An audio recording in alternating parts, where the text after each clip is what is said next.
केएमएमपी online class में आप सबका स्वागत है। अपन यूनिट 5 पृष्ठीय रसायन अपन ने शुरू किया था। कुछ पीडीएफ आपको क्लास के अंदर भेजे गए थे, ठीक है, वॉइस मैसेज आपको भेजे गए थे।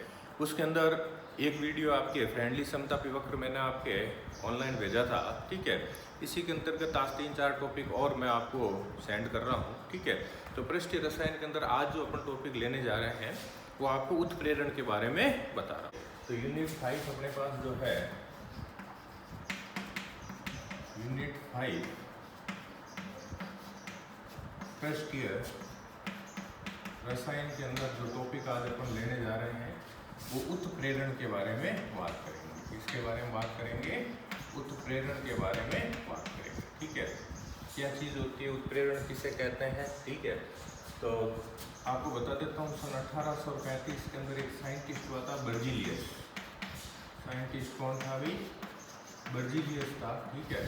बर्जीलियस ने अपने को एक सुझाव दिया था। इसने एक बात कही थी अपने को कि यदि किसी रासायनिक अभिक्रिया में बाहर से कोई पदार्थ मिला दिया जाए, यदि किसी रासायनिक अभिक्रिया में बाहर से यदि कोई पदार्थ मिला दिया जाए तो उस अभिक्रिया का वेग क्या होता है, चेंज हो जाता है।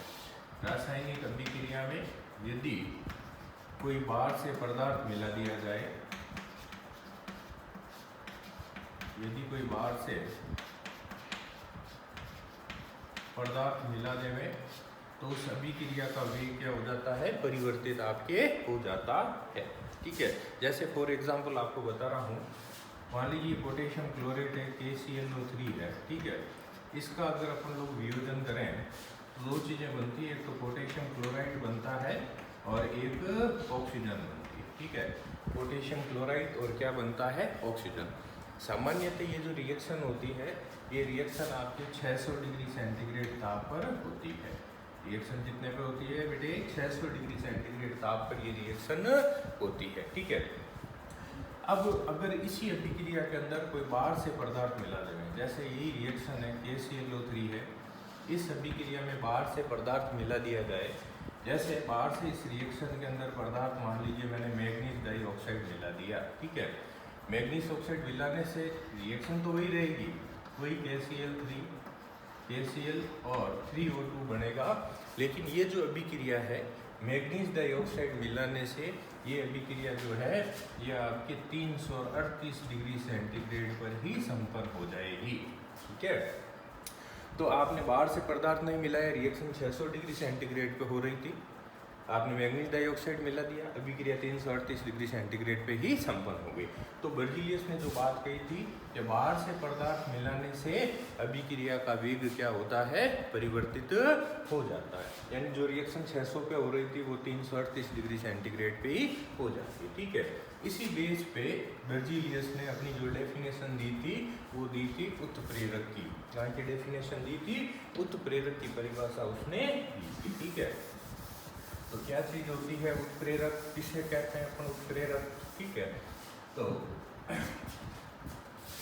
उत्प्रेरक की यदि बात करें, जैसे आपने 10th क्लास में भी उत्प्रेरक के बारे में पढ़ा है, वे रासायनिक पदार्थ जो किसी भी अभिक्रिया के वेग को परिवर्तित कर देते हैं लेकिन स्वयं रासायनिक अभिक्रिया में भाग नहीं लेते, ठीक है।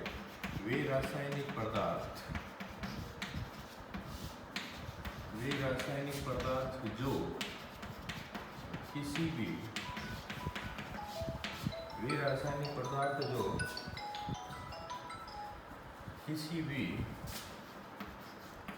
अभिक्रिया के वेग को, किसी भी अभिक्रिया के वेग को परिवर्तित कर देते हैं,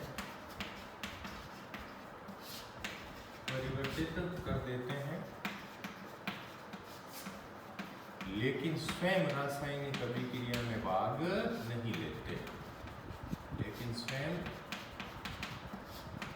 रासायनिक अभिक्रिया में भाग नहीं लेते हैं, क्या कहलाते हैं आपके? उत्प्रेरक कहलाते हैं, ठीक है।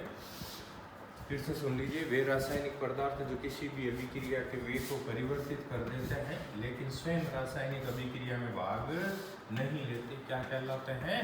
उत्प्रेरक आपके कहलाते हैं, ठीक है भाई। तो ये तो उत्प्रेरक की परिभाषा होती है। एक चीज़ और है, कि अभिक्रिया में जब उत्प्रेरक भाग लेता है तो उत्प्रेरक के भार में और उत्प्रेरक के रासायनिक संगठन में भी कोई परिवर्तन नहीं आता। उत्प्रेरक के भार और उत्प्रेरक के रासायनिक संगठन में भी कोई परिवर्तन नहीं आता। तो ये कहलाता है भी आपके किसके बारे में, उत्प्रेरक के बारे में।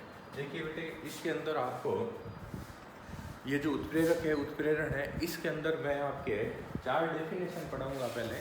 वो डेफिनेशन भी काफ़ी इंपॉर्टेंट है, बोर्ड में पूछी हुई है, ठीक है, तो उनको भी थोड़ा आप लोग ध्यान से समझें। वो 4 परिभाषाएं कौन सी रहेगी आपके, ठीक है। तो देखिए इन 4 परिभाषाओं के अंदर सबसे पहली जो डेफिनेशन अपने पास रहती है वो रहती है उत्प्रेरक वर्धक की। एक परिभाषा आती है उत्प्रेरक वर्धक की, ठीक है। एक डेफिनेशन अपने पास आती है उत्प्रेरक विष की, उत्प्रेरक वर्धक, उत्प्रेरक विष, ठीक है। इसके अलावा एक तीसरी डेफिनेशन जो आती है वो आती है समवांगी उत्प्रेरण की। तीसरी डेफिनेशन किसकी आएगी, समवांगी उत्प्रेरण। और चौथी डेफिनेशन जो आती है वो आती है विषमांगी उत्प्रेरण की। समवांगी उत्प्रेरण और चौथी कौन सी आती है, विषमांगी उत्प्रेरण की डेफिनेशन अपने पास आती है, ठीक है। उत्प्रेरक वर्धक, उत्प्रेरक विष, समवांगी उत्प्रेरण और विषमांगी उत्प्रेरण की डेफिनेशन अपन लोग पढ़ेंगे, ठीक है। तो आज सबसे पहले बात करते हैं उत्प्रेरक वर्धक क्या चीज़ आपकी होती है। देखिए इससे पहले अभी आपको परिभाषा किसकी बताई थी, उत्प्रेरक की बताई थी, ठीक है। देखो वर्धक का मतलब होता है बढ़ाने वाला, वर्धक का मतलब होता है बढ़ाने वाला। तो वे रासायनिक पदार्थ जो किसी भी उत्प्रेरक की क्रियाशीलता को बढ़ा देवे, या वे पदार्थ जो उत्प्रेरक की क्रियाशीलता को बढ़ाते हैं, उत्प्रेरक वर्धक कहलाते हैं। जो उत्प्रेरक की क्रियाशीलता को बढ़ाते हैं, जो उत्प्रेरक की क्रियाशीलता को बढ़ाते हैं, क्या कहलाते हैं, उत्प्रेरक वर्धक कहलाते हैं। जो उत्प्रेरक की क्रियाशीलता को बढ़ाते हैं वे उत्प्रेरक वर्धक कहलाते हैं। मैं आपको सबको एक एक एग्जाम्पल सबका भी बता देता हूँ। जैसे उत्प्रेरक वर्धक का एग्जाम्पल लेना है तो सबसे बढ़िया उदाहरण है नाइट्रोजन की अभिक्रिया जब हाइड्रोजन से करते हैं तो अमोनिया बनता है। अपन सब जानते हैं nitrogen reaction with hydrogen made by ammonia. Nitrogen की अभिक्रिया जब हाइड्रोजन से करते हैं तो अमोनिया का निर्माण होता है। जैसा कि अपन सब जानते हैं इस विधि को अपन हेबर विधि कहते हैं। इस विधि को किस नाम से जानते हैं अपन लोग, हेबर विधि अपन लोग कहते हैं, ठीक है ना। अब आपको बता देता हूँ इसके अंदर जो उत्प्रेरक काम में आता है वो आता है लौह चूर्ण। इसमें उत्प्रेरक जो काम में आता है वो कौन सा आता है, लौह चूर्ण। Fe उत्प्रेरक का उपयोग इसके अंदर किया जाता है, ठीक है भाई। तो Fe तो हो गया उत्प्रेरक, लेकिन इस रिएक्शन के अंदर मोलिब्डेनम MO जो है वो उत्प्रेरक वर्धक का काम करता है। मोलिब्डेनम किसका काम करता है, उत्प्रेरक वर्धक। यानी Fe तो अभिक्रिया की क्रियाशीलता बढ़ाता है और MO किसकी बढ़ाता है, Fe की क्रियाशीलता को बढ़ाता है, ठीक है भाई। तो ये कहलाता है उत्प्रेरक वर्धक, ठीक है। इसी तरह से सेकंड डेफिनेशन जो आती है वो आती है उत्प्रेरक विष की, ठीक है। अब देखिए नाम से ही पता चल रहा है विष का तो मतलब ही जहर होता है, ठीक है ना। विष का मतलब ही क्या होता है, जहर। तो अपन सिंपल सी भाषा में कह सकते हैं कि वे पदार्थ जो उत्प्रेरक की क्रियाशीलता को घटा देते हैं, वे पदार्थ जो उत्प्रेरक की क्रियाशीलता को घटाते हैं क्या कहलाते हैं, उत्प्रेरक विष कहलाता है। जो उत्प्रेरक की क्रियाशीलता को घटा देता है वे क्या कहलाते हैं, उत्प्रेरक विष कहलाते हैं। जो उत्प्रेरक की क्रियाशीलता को घटा देते हैं उत्प्रेरक विष कहलाता है, ठीक है भाई। जैसे यही एग्जाम्पल हेबर विधि ही बता देता हूँ आपको, ज़्यादातर कॉमन एग्जाम्पल दे देते हैं। जैसे नाइट्रोजन है, ये अभिक्रिया आपने हाइड्रोजन से करवाई है और ये क्या बन जाता है, अमोनिया, 2NH3 बनता है, ठीक है। अभी आपको पढ़ाया था इसमें लौह चूर्ण काम आ रहा है उत्प्रेरक। लेकिन अब अगर आप इसमें हाइड्रोजन सल्फाइड या कार्बन मोनोऑक्साइड मिला दिया जाए, या हाइड्रोजन सल्फाइड या CO मिला दिया जाए तो ये उत्प्रेरक विष का काम करेंगे। लो चूर्ण उत्प्रेरक का काम करेगा, हाइड्रोजन सल्फाइड और आपका जो CO है वो उत्प्रेरक विष का काम करेगा, ठीक है ना। तो दोनों के एग्जाम्पल याद रखना। वर्धक का तो उदाहरण कौन सा है, मोलिब्डेनम सबसे बढ़िया उदाहरण है, ठीक है। और विष का उदाहरण H2S और CO कार्बन मोनोऑक्साइड विष के उदाहरण होते हैं, ठीक है भाई। तो कितनी डेफिनेशन क्लियर होगी, 2, उत्प्रेरक वर्धक और उत्प्रेरक विष, ठीक है। उसके बाद में अपने पास जो तीसरी डेफिनेशन है वो है समांगी उत्प्रेरण। तीसरी डेफिनेशन किसकी है, समांगी उत्प्रेरण की तीसरी डेफिनेशन अपने पास रहेगी, ठीक है। तो समांगी उत्प्रेरण किसे कहते हैं, ये 2015 के बोर्ड के पेपर के अंदर आके आया था, ठीक है। तो सिंपल सी परिभाषा है, वह रासायनिक अभिक्रिया जिसमें क्रिया कारक, ठीक है, 3 चीजें, वह रासायनिक अभिक्रिया जिसमें क्रिया कारक, उत्पाद और तीसरा उत्प्रेरक, ठीक है। क्रिया कारक, उत्पाद व तीसरा कौन सा है, उत्प्रेरक, ठीक है। इन तीनों की अगर भौतिक अवस्थाएं समान है, यानी फिजिकल स्टेट अगर इनकी समान है तो क्या कहलाता है, समांगी उत्प्रेरण कहलाता है। इन तीनों की कौन सी अवस्था, अगर आपके भौतिक अवस्था फिजिकल स्टेट इनकी क्या है, अगर समान है तो वो क्या कहलाता है, आपके समांगी उत्प्रेरण कहलाता है, ठीक है भाई। चलो इसका भी आपको एक एग्जांपल बताता हूँ। जैसे सल्फर डाइऑक्साइड है, ठीक है, इसकी अभिक्रिया जब ऑक्सीजन से करवाते हैं, सल्फर डाइऑक्साइड की अभिक्रिया जब ऑक्सीजन से करवाते हैं तो सल्फर ट्राइऑक्साइड बनता है। क्या बनता है, सल्फर ट्राइऑक्साइड बनता है। सल्फर डाइऑक्साइड की अभिक्रिया ऑक्सीजन से करवाते हैं, सल्फर ट्राइऑक्साइड बनता है। इस अभिक्रिया में जो उत्प्रेरक है वो है NO, नाइट्रिक ऑक्साइड होता है।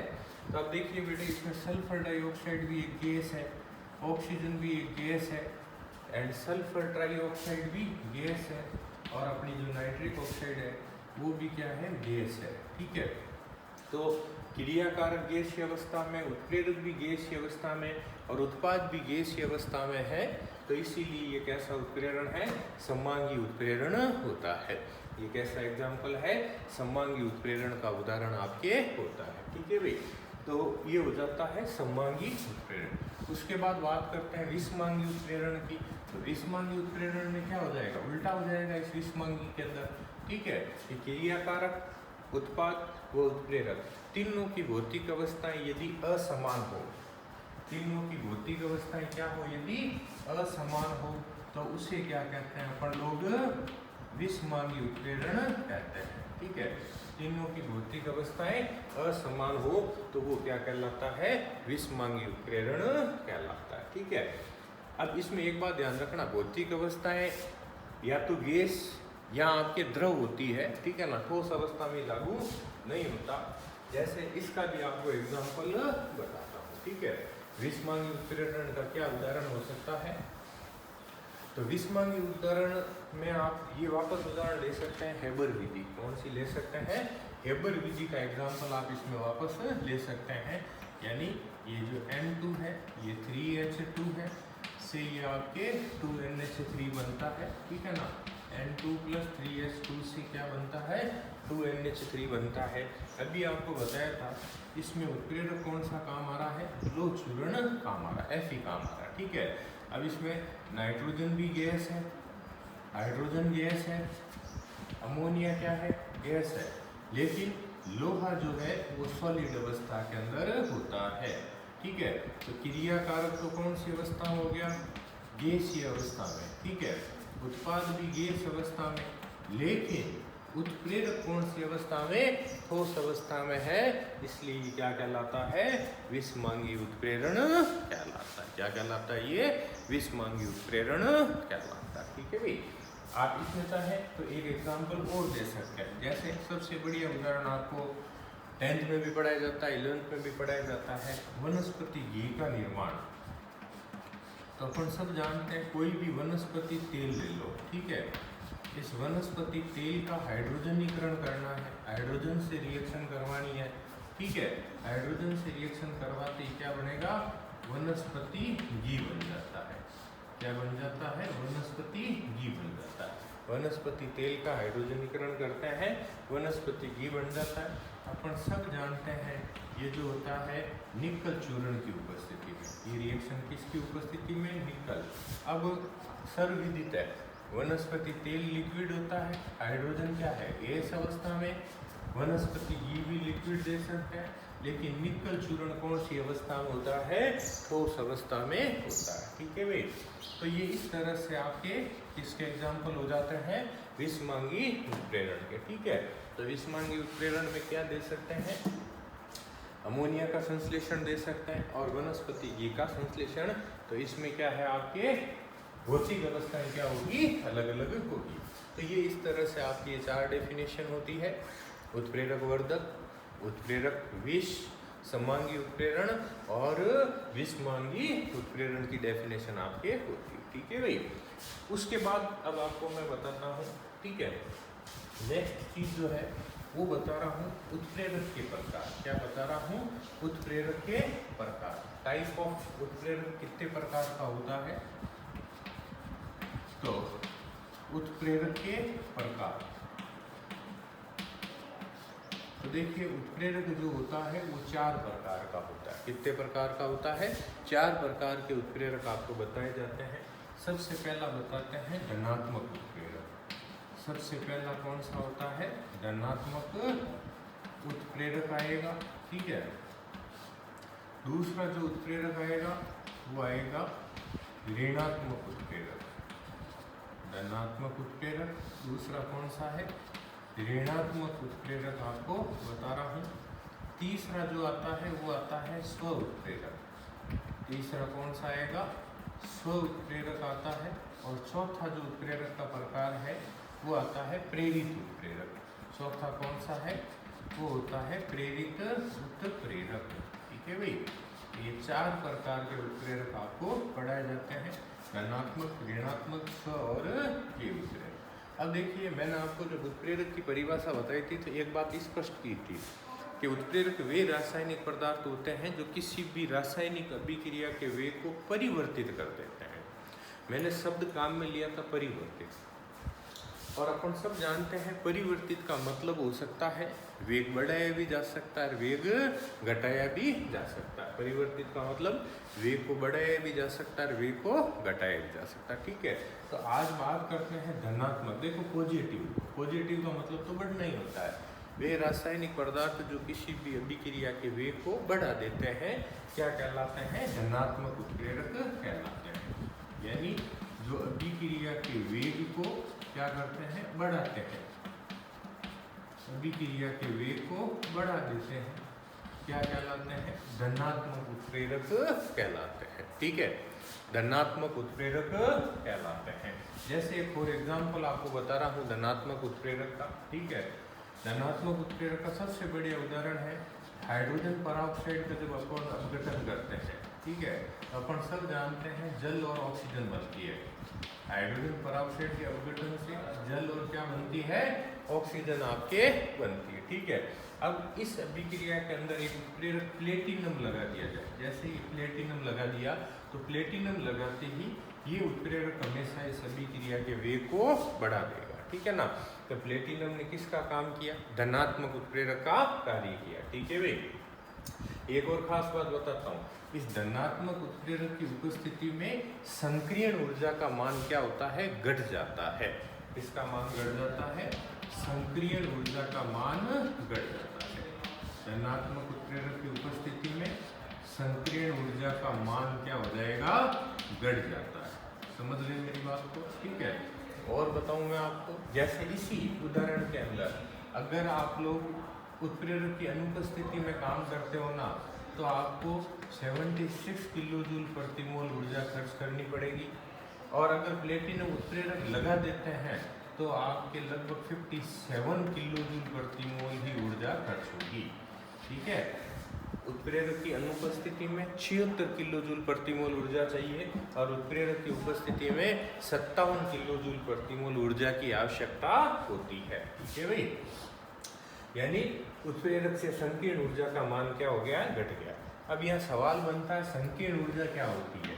देखिए सिंपल सी डेफिनेशन साधारण भाषा में कहें वह ऊर्जा जिसके द्वारा क्रिया कारक उत्पाद में बदलता है, या क्रिया कारक को उत्पाद में बदलने के लिए जो ऊर्जा आवश्यक होती है उस ऊर्जा को क्या कहते हैं, संक्रियण ऊर्जा कहते हैं। ठीक है भाई, क्रिया कारक को उत्पाद में बदलने के लिए जो ऊर्जा चाहिए वो क्या कहलाती है, संक्रियण ऊर्जा कहलाती है। ठीक है, तो धनात्मक उत्प्रेरक अभिक्रिया के वेग को क्या करेंगे, बढ़ाने का कार्य करेंगे। ठीक है, उसके बाद में बात करते हैं ऋणात्मक उत्प्रेरक की। किसकी बात करते हैं, ऋणात्मक उत्प्रेरक की बात करते हैं।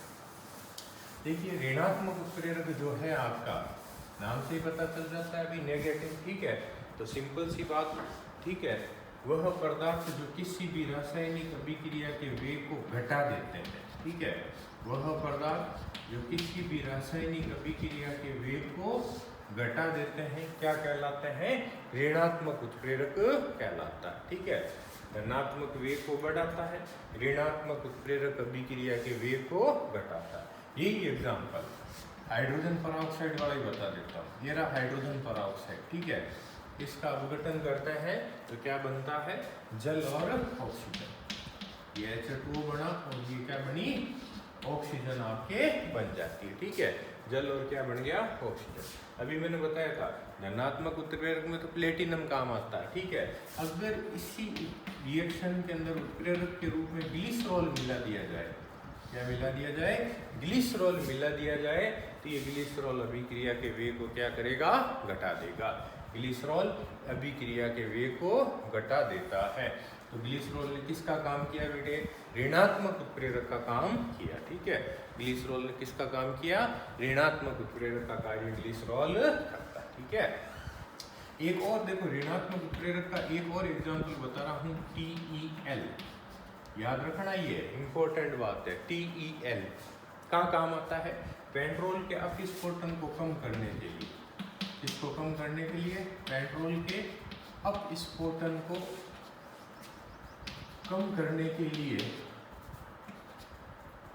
जिस उत्प्रेरक का उपयोग करते हैं अपन लोग वो कौन सा होता है, TEL।